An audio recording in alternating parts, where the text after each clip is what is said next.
So as I said to Senator Kennedy, look, stop one ship. Just stop one ship, draw a line in the sand, and send a message to the Iranian mullahs that they can't break the sanctions. Joining us now, Florida Congressman Brian Mast, House Foreign Affairs Committee, former U.S. Army Special Ops veteran. Brian, as always, sir, I'm going to salute back. It's wonderful to see you. Before we get to stopping one ship and the sanctions, Mike Johnson, I'm calling this the most improved Player of the Year award. That is the Republican conference now led by Mike Johnson. In the very nick of time, Mr. Mast, tell us about the Mike Johnson victory today. Got more votes than McCarthy did 9 months ago. Yeah, number one, thank God. I'll just say that. Mike Yes. Johnson, he's a classmate of mine. We came into Congress at the same time.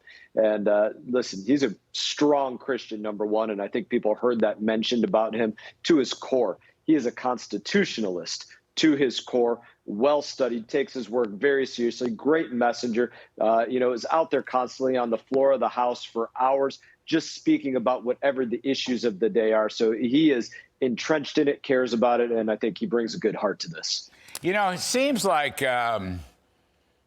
Johnson has the knack or an ability, to stay with his conservative constitutionalist principles, as you just noted, but not to alienate people. He says it in a way that people understand. They may not agree, but he's very respectful about it. I think that style, Brian Mast, will serve him well.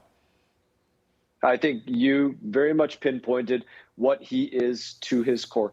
He is respectful of others. He might ardently disagree with somebody, but you're still going to be able to have a beer with him afterwards because he did it in a way that you can come back to the table with him. Yeah, great stuff. I'm telling you, the Republican conference, you get the comeback player of the year. It's really a great turnaround.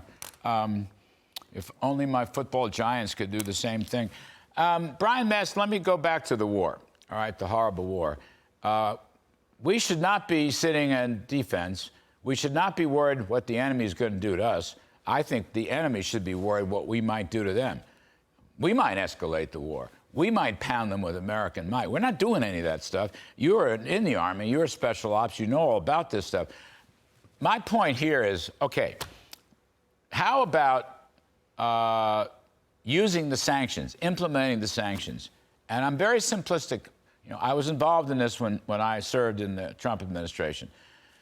You're supposed to interdict or impound ships that are carrying cargo for export, because that is not permitted under the sanctions. There is no oil exports that are permitted under the sanctions or other commodity exports. But we don't do that. So my point is, stop a ship. You want to send a message? Stop a ship. It's not as good as killing Soleimani the way Trump did, but it's something that the Bidens won't do. And I wanted to get your take on it, Mr. Mast. Yeah, a couple of things there. One, I think we should not be bashful at all about an eye for an eye. I wasn't crying when we put Soleimani into 5 pieces on the side of a tarmac, and I think that there should be more of that. Violence of action is important when you're coming against this kind of enemy, to show that we will have a greater violence of action than you. There will be consequences for your actions.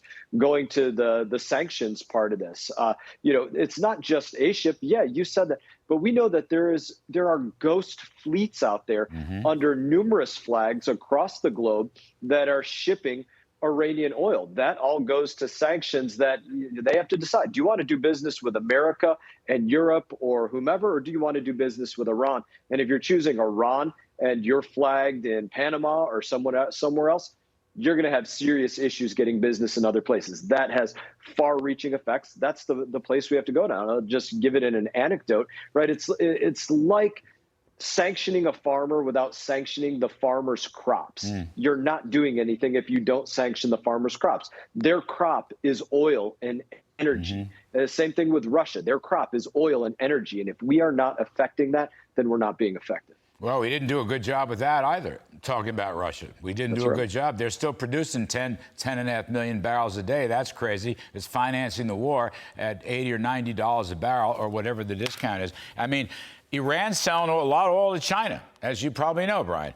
We should stop that. That should be stopped. And the law of the sanctions permits stoppage, interdiction. So here's the strategy has to be deterrence.